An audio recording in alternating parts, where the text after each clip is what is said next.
जिंदगी गम है, मजे में हम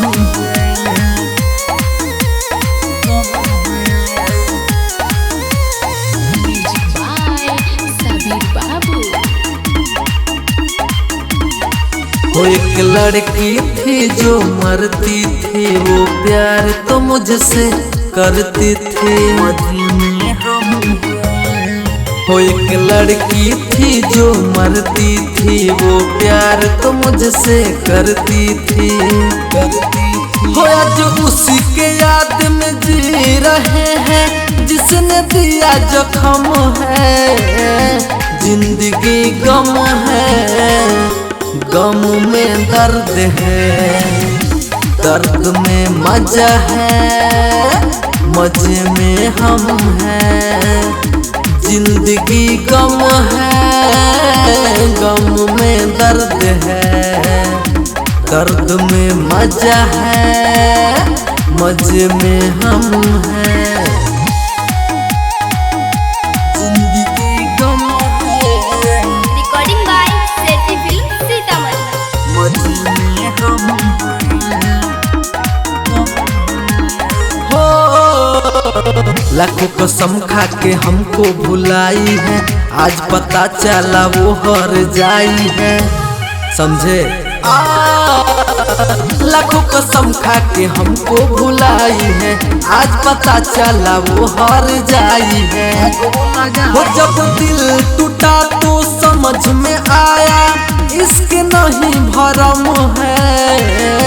जिंदगी गम है, गम में दर्द है, दर्द में मजा है, मजे में हम हैं।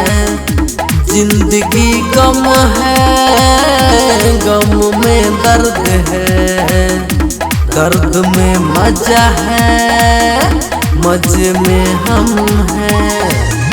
जिंदगी गम है, मजे में हम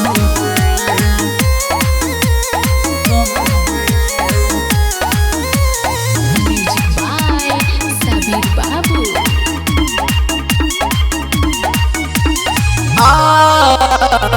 गम के आंसू में हमको डुबाई है, सीने में मेरे आग वो लगाई है।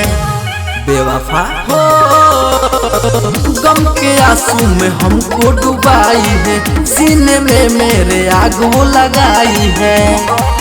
साला प्यार मोहब्बत के चक्कर में पवन ढो रहा है, सितम है। जिंदगी गम है, गम में दर्द है, दर्द में मजा है, मजे में हम हैं।